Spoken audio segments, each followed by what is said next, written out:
So from this family, it would seem that you were designed for acting. Is that right?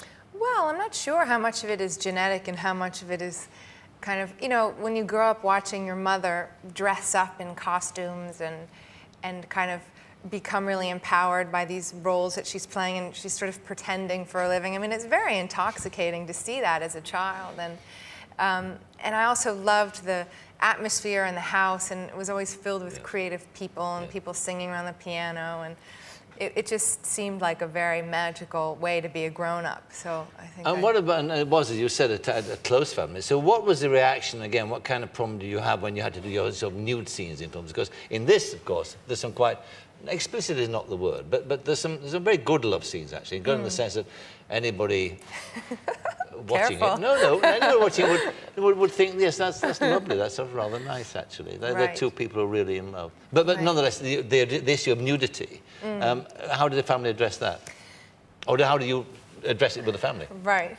Well, it was harder when my father and grandfather were alive, because they were the two that I was really worried about. And I remember actually when the premiere of Shakespeare in Love was happening, my grandparents always came to everything, and they were coming, and I was really nervous about it because, you know, there was the whole unraveling scene, and seeing the breast is sort of part of the thing. The revelation that there was a woman. That she's not actually a boy. That's right. And I took my grandfather aside because I was very nervous about it, and I said, you know, Grandpa, I just want you to know that I am topless in this film, and I hope it's not going to upset you. And he said, I've seen it before. 2 eggs, sunny side up.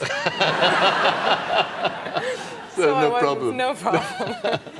What about Shakespeare in Love? I mean, in that, as you said, you played both a man and a woman. Did you notice differences as you played the two different sexes of people to you and the way that you were as well? Oh, absolutely. Really? Well, when I was dressed up as the boy, I was normally with all the other boys playing all of the other actors in the troupe of the Admiral's Men.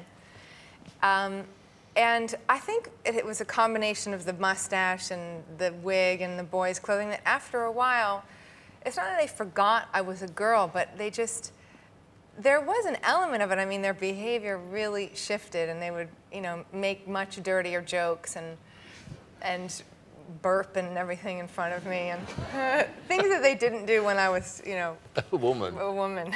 And what about the walk? Because as Eddie is now learning how to walk like a woman. Is it men walk differently? Did you learn how to walk differently? Yes. They gave me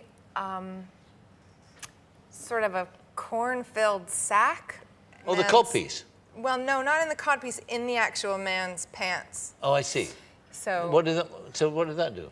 That, well, in theory, it sort of changes the center of your gravity and gives you an idea of what it might be like to have something there. Oh, I see. I'm getting very slow. You know. Depends how big your penis is. Speak for yourself. I've never, I wouldn't have thought that would make a huge difference. But psychologically, I mean, it could be half psychological, half, you know, whatever. Because you can certainly scratch down there a lot, in a lot of a more heartier way. There's a lot more going on. Now, on Shakespeare, because of it, you won the Oscar at the age of 26. I did. Did that change things for you? Or how did it change things for you? Obviously, it did change things. How? Well, it sort of thrust me into this very new place in my life, because I think that, you know, I kind of went overnight from being the underdog to being, and people saying, oh, we hope you win, and people being really supportive in the street, to being kind of, you know, you could just feel the tides turn of people resenting you and thinking... Resenting you? Yeah, it was very strange.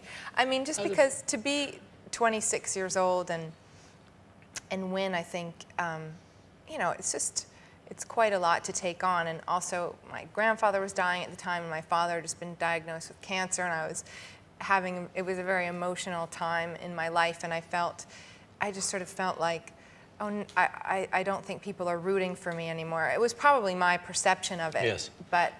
Yes. But when your father died, did that change things? Did that change the way that you thought about things? Oh, absolutely. Did it? In completely. what sense?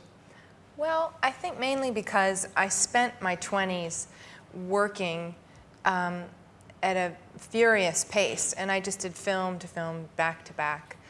And I did some, a couple of really good ones and a bunch of really crap ones. And I think it was a combination of my father dying and turning 30, and I thought to myself, life is very precious and it's worth something, and I don't necessarily want to work a 14-hour day all the time. I would rather, scale my life back and make more out of it.